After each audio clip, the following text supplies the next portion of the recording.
Meet Joe. Hi. Why do you need to know Joe? Because not long ago, Joe broke his toe. Son of a... Joe's going to help us explain medical bills. Great. Because staff at an ER did a lot of things to Joe and his swollen toe. An x-ray, a few tests, even gave him some meds for his pain. About time. Of course, once Joe left, the real work began. The doctor's notes headed to the hospital's coder, who then translated the words into numbers. Codes, really. This number for the x-ray, this for the meds. In the U.S., there's a current procedural terminology, or CPT code, for everything. Everything. As of last count, there were more than 10,000 CPT codes. Wow. And here's where this gets tricky. Uh-oh. Each hospital can, and often does, assign its own charge to each code. So one hospital's charge for an x-ray might be this, another's might be that.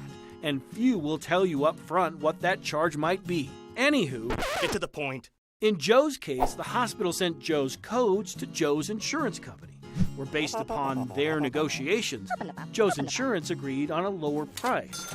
Stay with us because this is important. Okay. Problem is, every insurance company has its own negotiations and typically offers multiple plans.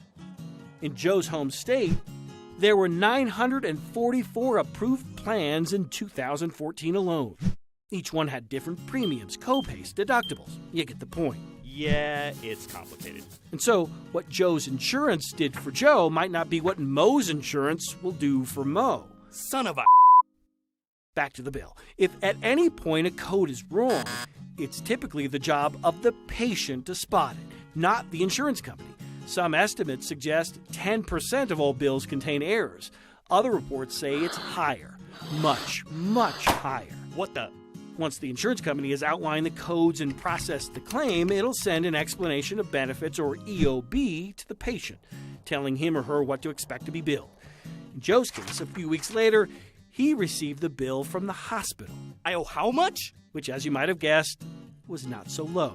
When he asked if he could forego paying for the work on his now healed toe, the hospital and his insurance replied with one simple answer: No. pay up, or it's off to collections. This will undoubtedly go.